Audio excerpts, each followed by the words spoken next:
வணக்கங்க. மோசமான மனநிலையில் இருக்கிற நானும், என்னை விட மோசமான நிலையில் இருக்கிற நம்ம எதிர் வீட்டுக்கார பற்றி நம்ம பேசுவோங்க.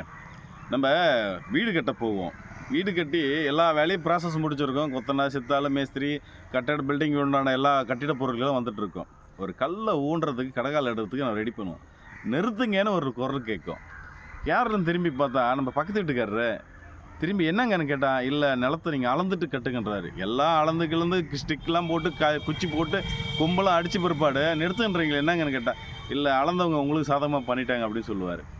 என்னடா நேற்றுக்கு நானும் ஒன்றா தான் பேசிகிட்டு இருந்தோம், அளக்கும் போதும் கூட இருந்தேன்னு கேட்டால், எனக்கு இது திருப்தி இல்லைன்னு. காரணம் என்ன, அவரோட மனதில் நம்ம வீடு கட்டுறது அவருக்கு பிடிக்கல. எல்லாமே அப்படி தாங்க.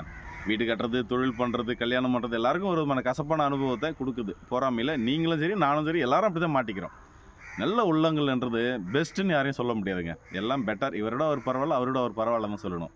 ஒரே விஷயம் பாருங்கள், எந்த ஒரு கால சூழலுக்குமே மனுஷனோட மனசுன்றது யாரும் யோகியமான கிடையாது. நம்மள தான் அதை சரி பண்ணிக்கணும். எங்கள் ஊரில் ஒரு விதமான ஒரு உன்னத அரசியல் பிரமுகர் இருக்கார். நான் பேர் சொல்ல விரும்பலை. எனக்கு ரொம்ப வேண்டப்பட்டவர் தான். இன்றைக்கி வரைக்கும் ஒரு ஆட்சி கூட கட்ட மாட்டாருங்க. அவர் என்ன பண்ணுவார்னா, ஒருத்தருக்கு பிரச்சனைன்னு வரும்போது முன்னின்று போவார். குறிப்பாக விரோத காரணங்களுக்கு முன்னின்று போவார். நம்மளோட ரோல் மாடல் அப்படி தான் இருக்கு நான் எடுத்துக்குப்பேன்.